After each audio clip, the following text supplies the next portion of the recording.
जय हिंद साथियों।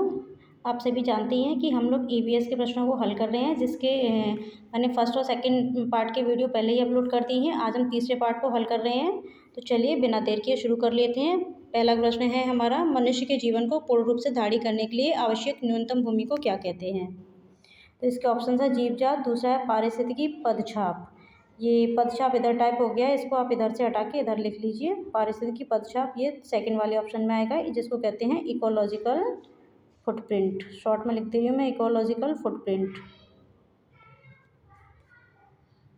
देखिए पारिस्थितिक के लिए तो इकोलॉजी शब्द यूज करते ही हैं, और पद के लिए फुट और प्रिंट छाप के लिए प्रिंट, तो इकोलॉजिकल फुटप्रिंट कहते हैं। तीसरा ऑप्शन इसका जीवम और चौथा है इसका निके। तो इसका सही आंसर होगा बी वाला, इकोलॉजिकल फुटप्रिंट। ठीक है, यानी कि मनुष्य के जीवन को पूर्ण रूप से धारणीय करने के लिए उस आवश्यक न्यूनतम भूमि क्या कहलाती है, फुटप्रिंट। मनुष्य जब अपना कदम धरती पर रखता है तो उसके फुटप्रिंट बनते हैं कि नहीं। तो ऐसे ही मनुष्य का जो जीवन है, जो ज़मीन उसने जो ऑक्यूपाई की है, वहाँ पर उसकी जो भी डिमांड है, लैंड की जो डिमांड है, उसको क्या कहेंगे, इकोलॉजिकल फुटप्रिंट।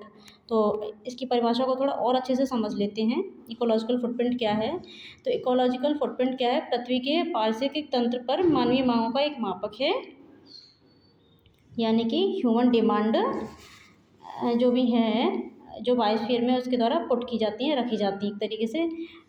इकोलॉजिकल जो भी कंपोनेंट्स होते हैं उनकी आवश्यक मात्रा, जैसे कि पानी, हवा, और उसके द्वारा जो कुछ भी यूज़ किया जा रहा है, जैसे कि यहाँ पे कार्बन डाइऑक्साइड जो हम निकालते हैं वो भी इसी के अंदर आ जाएगा। अब तो इसके लिए अच्छा टर्म भी बन चुका है इकोलॉजिकल फुटप्रिंट के लिए, कि इसमें कार्बन उत्सर्जन का भी मापन किया जाता है।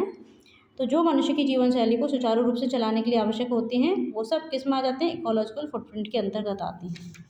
और ऐसे भी इसकी परिभाषा को बता सकते हैं हम कि इकोलॉजिकल फुटप्रिंट जो है, मीजर्स क्या मीजर करता है कि हम जो भी अपने रिसोर्सेज हैं उनको कितनी जल्दी कंज्यूम कर रहे हो, और उनका वेस्ट कितनी जल्दी हो रहा है, किसके एज़ कम्पेयर टू, यानी कि किसकी कंपेयर में, कि हमारी नेचर उसको कितनी जल्दी से ऑब्जर्व कर पा रही है और कितनी जल्दी उसको वेस्ट में जनरेट कर पा रही है। तो यही सब क्या कहलाता है, इकोलॉजिकल फुटप्रिंट कहलाता है। और इकोलॉजिकल फुटप्रिंट को डिस्कवर किसने किया था, तो इसी हैं मैथिस बेकरनेगल और विलियम रीस। इन दोनों के नाम याद रखने हैं, मैं फिर से रिपीट कर दे रही हूँ। मैथिस बेकरनेगल और विलियम रीस ने इसको डिस्कवर किया था।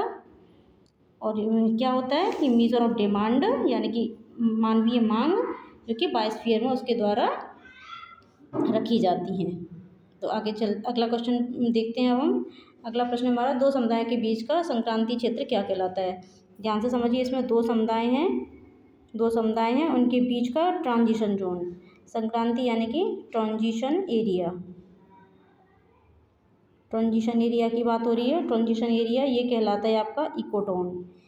इसमें सही आंसर होगा इकोटोन। तो इकोटोन की परिभाषा को देख लेते हैं। इकोटोन जो है, दो जैविक समुदाय के बीच का एक संक्रमण क्षेत्र है, जहाँ पे दो समुदाय मिलते हैं और इंटरेक्ट करते हैं, यानी कि दो कम्युनिटी का मिलना और वहाँ पे आपस में इंटरेक्ट करना, यही आपका इकोटोन कहलाता है। जैसे कि बात करूँ मैं, ecotone is the zone where two communities meets and integrate. जैसे कि एग्जाम्पल इसके देखें तो एग्जाम्पल अगर हैं इसके, जैसे मैनग्रोव की बात करूँ मैं, मैनग्रोव क्या हो जाएगा इसमें, मैनग्रोव मैरीन और टेरेस्ट्रियल इकोसिस्टम मिलते हैं, तो इकोटोन हो गया। अब ग्रासलैंड बात करें, ग्रासलैंड भी एक इकोटोन का एग्जाम्पल है। इसमें कौन कौन से, फॉरेस्ट और डिजर्ट के बीच का जो एरिया हो गया वो ग्रासलैंड इकोटोन बनाएगा। इकोटोन और एस्चुरीज क्या है, फ्रेश वाटर और सॉल्ट वाटर जहाँ पे इंटरेक्ट करेंगे वो क्या हो गया, वो हो जाएगा आपका एस्चुरीज। ऐसे ही रिवर बैंक वाला एरिया कैसा होता है, थोड़ा थोड़ा ये हल्का हल्का गीला सा होता है, तो यानी कि ड्राई और वेट वाला जो एरिया जहाँ पे इंटरेक्ट करता है वो रिवर बैंक या मार्शी लैंड कहलाता है। इसको एक फिगर के माध्यम से चाहे तो ऐसे समझ लें, ये मान के चलिए ये हो गया आपका लैंड एरिया और ये हो गया आपका वाटर एरिया। तो देखिए इसके बीच में ये जो एरिया बन रहा है, ये वाला जो मैं इसको डार्क कर रही हूँ, ये कहलाएगा आपका इकोटोन। तो इकोटोन क्या हुआ, दो कम्युनिटीज़ हैं अलग अलग, और वो क्या कर रही है, बीच में इंटरेक्शन हो रहा है इनके बीच में ना, तो लैंड और वाटर बीच में क्या बना, ये मार्शी एरिया बना ना, ये हो गया आपका मार्शी एरिया। और यही आपका क्या कहलाएगा, ये आपका इकोटोन कहलाएगा। चलिए अब अगले प्रश्न को देखते हैं। वो है पारिस्थितिकी निकाय के रूप में आर्द्रभूमि निम्नलिखित में से किस हेतु उपयोगी है। ऑप्शन दिए गए हैं इसमें पुनर्प्राप्ति नहीं होगा बच्चों, यहाँ पे होगा पोषक पुनर्प्राप्ति एवं चक्रण हेतु। दूसरा है पौधों द्वारा अवशोषण के माध्यम से भारी धातुओं को मुक्त करने हेतु, तलछट रोककर नदियों का गादीकरण कम करने हेतु। चौथा उपयुक्त सभी। तो देखिए इसका आंसर होगा उपयुक्त सभी, क्योंकि जो वेटलैंड्स होते हैं वो पोषक तत्वों को भी रिचार्ज मतलब वो क्या करते हैं, रिचार्ज करते हैं लैंड्स को, और उनको साइक्लिंग करते हैं, उनको फिर से जो भी पोषक तत्व होते हैं उनको ज़मीन में जो जल होता है ज़मीन को भी छानने का काम करते हैं। ज़मीन में जो जल जा रहा है ज़मीन के अंदर उसको भी क्या करते हैं, छानने का काम करते हैं, यानी कि पोषक पदार्थों को छानने का काम करते हैं। और भारी धातुओं को, जो विषैली धातुओं छनने से क्या होगा, धातु अलग हो जाएंगी, विषैली तत्व अलग हो जाएंगे। और तलछट रोककर यानी कि नदियों का गादीकरण कम करते हैं। जो नदियों में गाद इकट्ठा होता जाता है, जिससे आपने देखा नदियों में बाढ़ की समस्या पैदा हो जाती है, तो ये बाढ़ को रोकने में भी इसी मतलब गादीकरण को कम करते हैं और इसी से बाढ़ की समस्या भी इससे कम होती है। तो ये सब किसके वेटलैंड्स के ही काम है, यानी कि वेटलैंड्स क्या क्या करते हैं, एक बार फिर से समझ लीजिए। पानी को सोखते हैं, पानी को छानने का काम करते हैं, पोषक पदार्थों की मात्रा को कम करके तलछटीकरण को हटाते हैं, यानी कि जल को शुद्ध करते हैं। और आर्द्रभूमि होते क्या हैं, तो आर्द्रभूमि ऐसा भूभाग होता है जो पारितंत्र का बड़ा हिस्सा जब होता है, यानी कि वर्ष में कम से कम 8 महीने, वर्ष के कम से कम अगर बात करें तो 8 महीने जल में डूबा रहे, यानी कि जलमग्न रहे। 8 माह जो जलमग्न रहे वो कहलाते हैं आर्द्रभूमि। ठीक है, आर्द्रभूमि की परिभाषा हो गई। तो अगर साल में कोई भी ऐसा एरिया जहाँ पे जल भरा रहता है, कम से कम 8 महीने वो गीला रहता है, तो उसको हम वेटलैंड्स कह सकते हैं। अभी वर्तमान में कितने वेटलैंड्स हैं इंडिया में, 75 वेटलैंड्स हैं अभी वर्तमान में। और सबसे ज़्यादा कहाँ है, तो तमिलनाडु में है। वेटलैंड डे कब मनाया जाता है, तो ये 2 फरवरी को मनाया जाता है, 2 फरवरी को। और बात करें इस बार की थीम की, तो थीम क्या थी, वेटलैंड्स रिस्टोरेशन। ये तो कुछ महत्वपूर्ण पॉइंट। अगले प्रश्न को देखते हैं। पारिस्थितिक तंत्र में तत्वों के चक्रण को क्या कहते हैं। तो देखिए सबसे पहले बात कर रहा है ये इकोसिस्टम। इकोसिस्टम में तत्वों का चक्रण जो है ये कहलाता है जैव भू रासायनिक चक्र। इसको ऐसा समझते हैं कि एक हमारा प्लांट है, ये प्लांट यहाँ पे सन है, सन से प्लांट क्या लेता है, सन से इसने ली सन से सनलाइट के प्रेजेंस में है क्या, वाटर से यहाँ से ज़मीन से इसको H2O लेता है, और वायुमंडल से CO2, ये सब कहाँ, ये इसके अंदर जा रहे हैं। ठीक है, और इन सब के थ्रू फिर ये क्या बनाता है, ग्लूकोज। इससे ग्लूकोज का प्रोडक्शन हो रहा है। इस ग्लूकोज को क्या किया, किसी भी लिविंग बीइंग यानी कि एक जीव था, जीव ने कोई भोजन किया, और फिर जीव का जो भी वेस्ट है वो अपघटक ने क्या कर दिया, फिर से उसको मिट्टी में मिला दिया। तो यानी कि क्या हुआ, कुछ ज़मीन के जो तत्व थे, रासायनिक तत्व, वो जीवित प्राणी में गए, भूमि से गए, यानी कि इसमें देखिए भूमि के तत्व भी आए तो भू शब्द आ गया। जैव यानी कि जीवित, यानी कि इसमें ट्री हो गया। रासायनिक यानी कि केमिकल कंपाउंड्स जो जैसे CO2 है, ये सब इनकी एक साइकिल कंप्लीट हो गई, यानी कि अपघटक इसको फिर से ज़मीन में मिला दिया और ज़मीन से पौधे फिर उसको एब्जॉर्ब कर लेंगे। तो ये साइकिल, पूरी एक साइकिल कंप्लीट होगी, बन गई साइकिल, और इसीलिए इसको क्या कहते हैं, जैव रासायनिक चक्र। और इस चक्र के जो मुख्य रासायनिक तत्व carbon, hydrogen, nitrogen, oxygen, phosphorus, sulphur, जो भी पौधे एब्जॉर्ब करते हैं वो इसमें सभी आ जाते हैं। इसको इकोसिस्टम में जैविक तत्वों के जैविक प्रावस्था में परिवर्तन और जैविक तत्वों के अजैविक रूप में परिवर्तन को जैव रासायनिक चक्र कहते हैं। तो देखिए यहाँ से ये ट्री था, ये जैविक है, और इसके बाद अपघटक ने इसको फिर से किस में कन्वर्ट कर दिया, अजैविक में। तो इसी से क्या कंप्लीट हो गया, पारिस्थितिक चक्र ये जैव रासायनिक चक्र बन गया। अगला प्रश्न देखते हैं हम। इको मार्क उन भारतीय उत्पादों को दिया जाता है जो, इसका आंसर है पर्यावरण के प्रति महत्वपूर्ण हो, यानी कि ऐसे पदार्थ जो पर्यावरण को नुकसान नहीं पहुंचाते हैं, इको मार्क पर्यावरण के प्रति महत्वपूर्ण हो, यही इको मार्क कहलाते हैं। और इको मार्क जो है इंडियन स्टैंडर्ड ब्यूरो, यानी कि भारतीय मानक ब्यूरो के द्वारा ये दिया जाता है। भारतीय मानक ब्यूरो के द्वारा सन 1991 से दिया जा रहा है। कई बार पूछा गया ये वाला प्रश्न, इसलिए इसको ध्यान रखिएगा कि ऐसे पदार्थ जिससे पर्यावरण को कोई भी नुकसान नहीं होता वही उनको इको मार्क का टैग मिलता है भारतीय मानक ब्यूरो के द्वारा। अगला प्रश्न देखते हैं अब हम, सर्वाधिक जैव विविधता कहाँ पाई जाती है। तो सबसे पहले बात करते हैं जैव विविधता कहाँ होगी। तो इसको हम फिगर से समझते हैं। ये हमारी अर्थ हो गई, बीच में इक्वेटर हो गया, इक्वेटर के ऊपर और नीचे ये 10 डिग्री नॉर्थ और 10 डिग्री साउथ। इसके बीच का ये जो एरिया है, ये वाला एरिया, ये कहलाते हैं आपके उष्णकटिबंधीय जोन। उष्णकटिबंधीय क्षेत्र में ही उष्णकटिबंधीय वर्षावन पाए जाते हैं, क्योंकि इस क्षेत्र में क्या वर्षा तापमान सबसे ज़्यादा होता है। सूर्य की किरणें सीधी पड़ती है भूमध्य रेखा पर, तो तापमान सबसे ज़्यादा होता है, इसलिए सबसे ज़्यादा वर्षा होती है। और जहाँ वर्षा सबसे ज़्यादा होगी वो वनस्पति ज़्यादा होगी, वनस्पति ज़्यादा होगी तो जीव भी तरह तरह के होंगे, यानी कि उनको हर तरह का भोजन मिलेगा। इसीलिए सर्वाधिक जैव विविधता भी कहाँ पाई जाएगी, तो यहीं पाई जाएगी उष्णकटिबंधीय वर्षावनों में। और अगर बात करते हैं सर्वाधिक जैव विविधता कहाँ पे है, तो महासागरों में पाई जाती है। और वनों में बात की जाए तो ब्राज़ील के अमेजन वनों में पाई जाती है। और वैसे ऑप्शन में आए तो आप टिक करेंगे, महासागरों में सर्वाधिक जैव विविधता होती है। अगला प्रश्न देखते हैं अब हम, भारत के निम्नलिखित क्षेत्रों में से कौन से जैव विविधता की दृष्टि से उत्तेजनशील स्थल माने जाते हैं। उत्तेजनशील को कहते हैं हॉट स्पॉट। तो देखिए हॉट स्पॉट में आपको पहले ही बता चुकी हूँ भारत में कितने हॉट स्पॉट हैं। मैंने आपको 4 हॉट स्पॉट बताए थे भारत में। कौन कौन से बताए थे, पूर्वी हिमालय, पश्चिमी घाट, इंडो बर्मा रीजन और सुंदरलैंड। तो देखिए इसमें कौन कौन से ऑप्शन में मिल रहे हैं। पूर्वी हिमालय दिया है तो ए वाला हो गया एक तो, और फिर मैंने आपको बताया था पश्चिमी घाट भी दिया है। 1 और 3 किस में दिए गए हैं, 1 और 3, तो यही उसका सही उत्तर हो गया। पूर्वी घाट मैंने बताया नहीं है आपको, पूर्वी हिमालय, पश्चिमी घाट ये दोनों तो ये रहे। और तीसरा मैंने आपको बताया था सुंडालैंड, ये भी लिख लीजिए, मैंने आपको वैसे पहले ही बता दिए वीडियो में।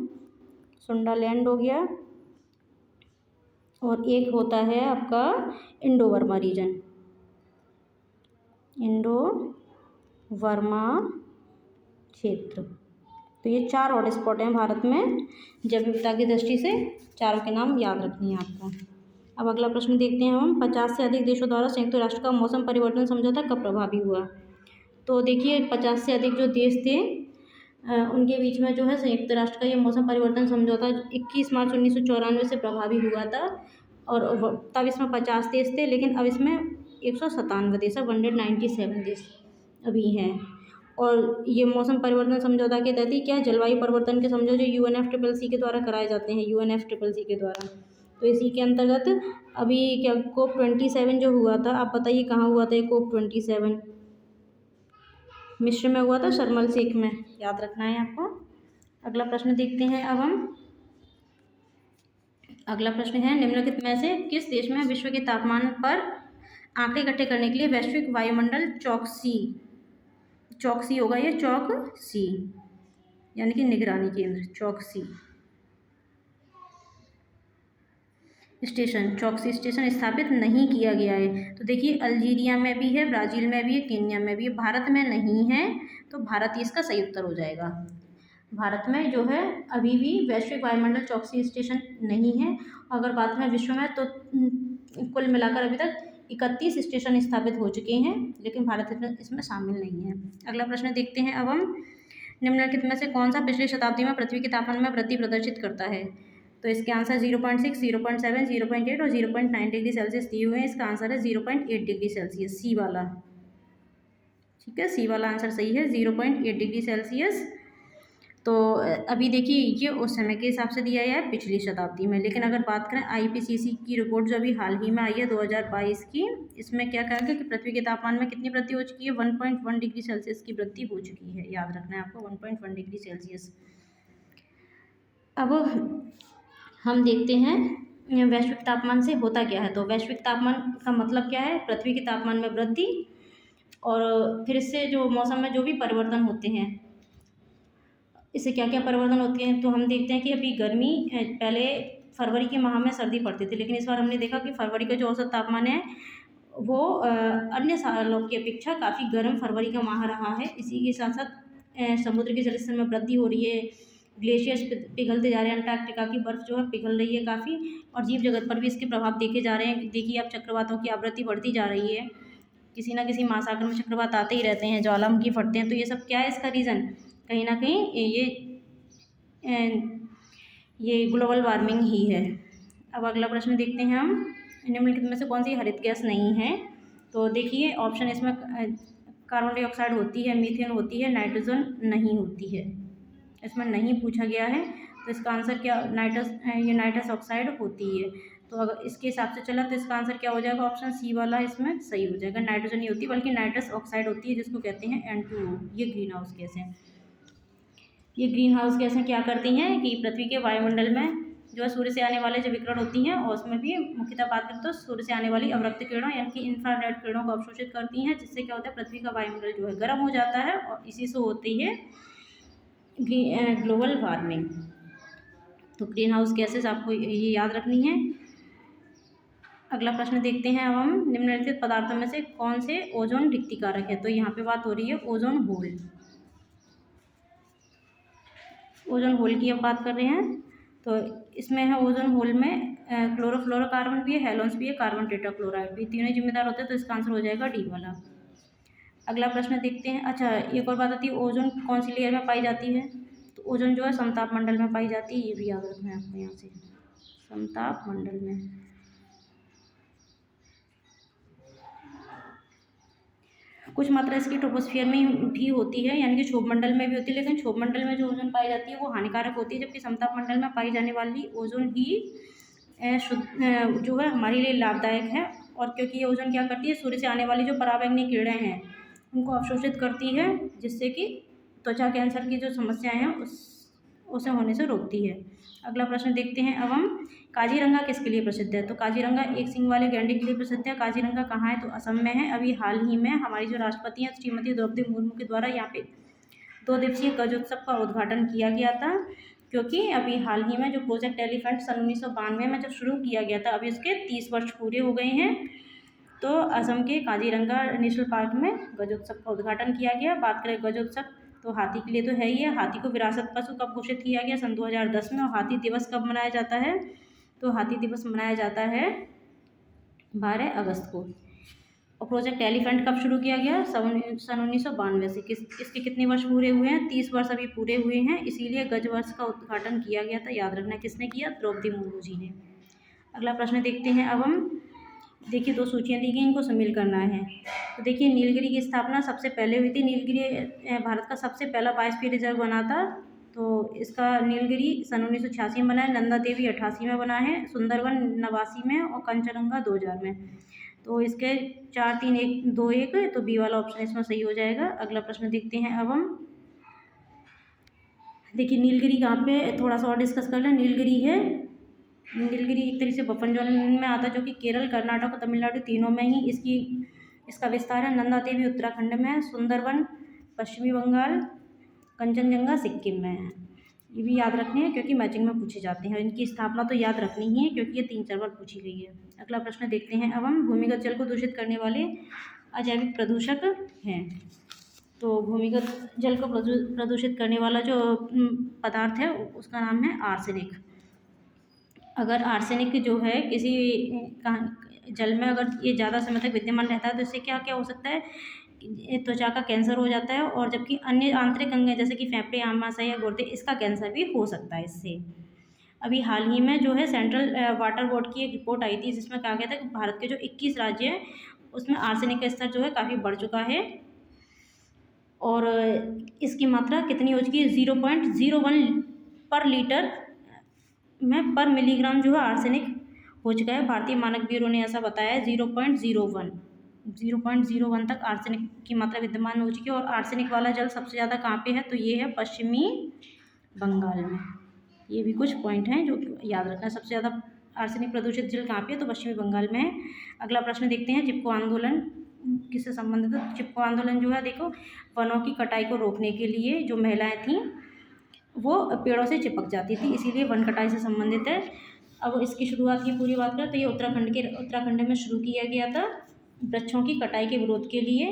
इसकी शुरुआत तो 1973 में की थी। सन 1973 में किसने, गौरा देवी ने की थी, लेकिन बाद में इसमें सुंदरलाल बहुगुणा और चंदी प्रसाद भट्ट भी इसी आंदोलन से जुड़ गए थे। तो किससे संबंधित है, वनों की कटाई को रोकने के लिए। अगला प्रश्न है, इसमें भी सुमेलन पूछा गया है। पारिस्थितिकी विज्ञान का केंद्र ये बेंगलोर में है। वन्य प्राणी संस्थान देहरादून में ही है। और वन प्रबंधन संस्थान ये अहमदाबाद में नहीं है बच्चों, ये है भोपाल में।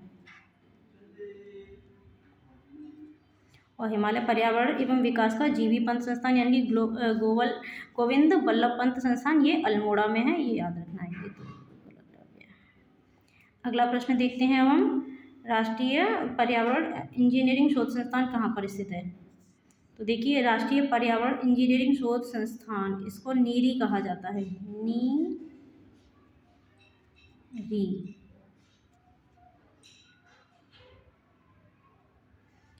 नीरी फुल फॉर्म है इसकी national environment engineering research institute, जो कि कहाँ पे है? नागपुर में। इसकी स्थापना कब हुई थी? तो 1958 में इसकी स्थापना हुई थी। कई बार पेपर में पूछा गया है, तो इसको याद रखिएगा। ये थे हमारे ईवीएस के महत्वपूर्ण प्रश्न।